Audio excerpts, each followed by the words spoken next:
casou com ele sem fazer os finalmente, se é que vocês me entendem. E aí, olha só o que aconteceu.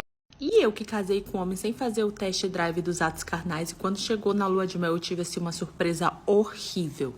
Gente, eu tava namorando esse homem fazia mais ou menos 1 ano. 1 ano e 2 meses, por aí mais ou menos.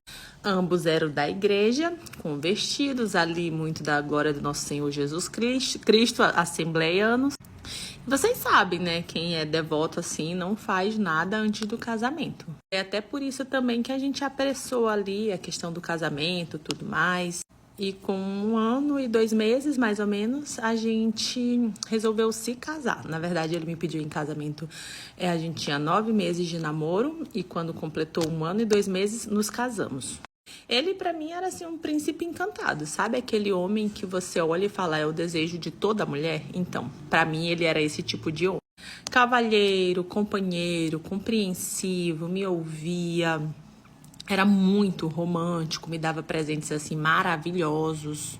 Era tudo que eu sempre quis, até chegar na lua de mel e descobrir assim uma coisa que meu pai amado, até hoje eu fico sem chão quando eu lembro. Então, gente, depois ali de 1 ano e 2 meses subimos ao altar, foi uma cerimônia assim digna de contos de fadas, tudo perfeito. Ele era muito atencioso, até assim nos mínimos detalhes, que eu falava, eu quero isso assim, assado, eu sempre sonhei em casar assim, assim. Ele fez. E, tipo, foi assim, uma cerimônia de tirar o fôlego mesmo, sabe? Aí a nossa lua de mel era na Itália. Era na Itália porque era meu sonho também ter uma lua de mel na Itália e ele realizou tudo.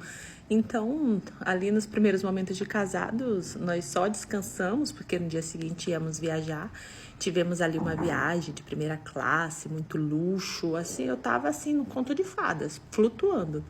Aí quando chegamos na Itália, descansamos mais um pouco, né? Para ter nossa primeira noite, o que eu também estava bem ansiosa.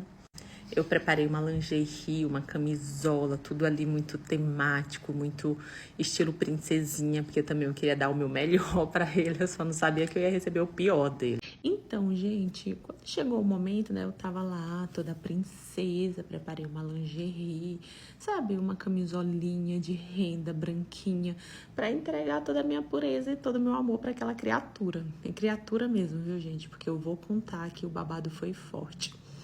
Tá, tipo, eu um pouco tímida, tudo mais, ele me ofereceu um espumante, começamos a beber, né, a experimentar. Até porque eu também era evangélica a minha vida toda, depois dessa decepção até desisti da religião, porque eita religião do satã, desculpa, mas eita religião do cão, né. Aí tá, começou a rolar um clima, tudo mais, foi beijinho ali no pescoço, beijinho ali, tudo mais. Aí ele foi lá com as mãozinhas, blá, blá, blá. E, gente, quando eu coloquei a mão lá, que era para ter uma coisa, tinha outra. Isso mesmo que vocês ouviram. Simplesmente, o homem que eu havia casado não tinha nascido homem. Tinha nascido uma mulher e lá nos Países Baixos continuava tudo igual ao meu. Tipo, tudo, os órgãos, tudo de mulher.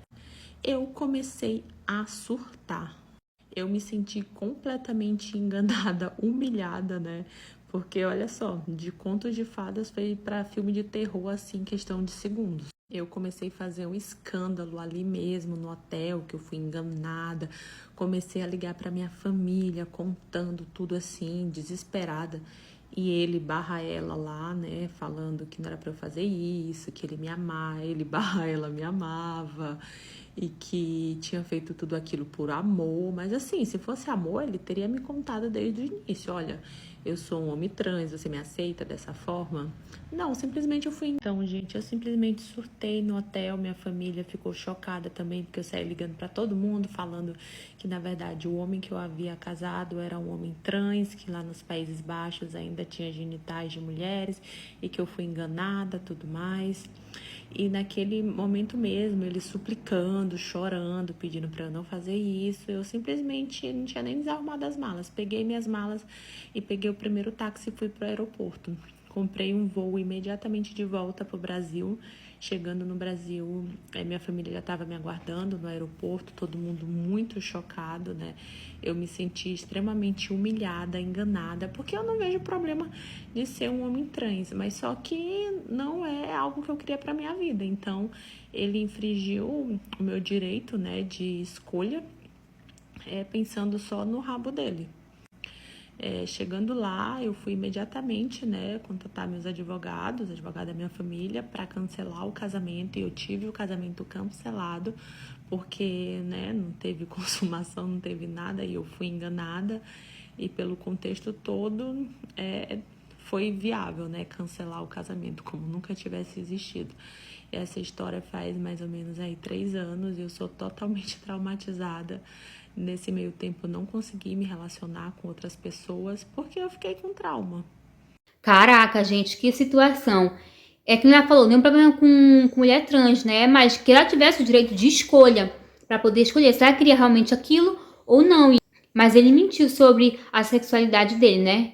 E deixou ela aí numa saia justa. Essa foi a história de hoje, é um prazer te ver aqui. Lembrando que ela conta história de seguidores, tá bom? E até o próximo vídeo. Tchau!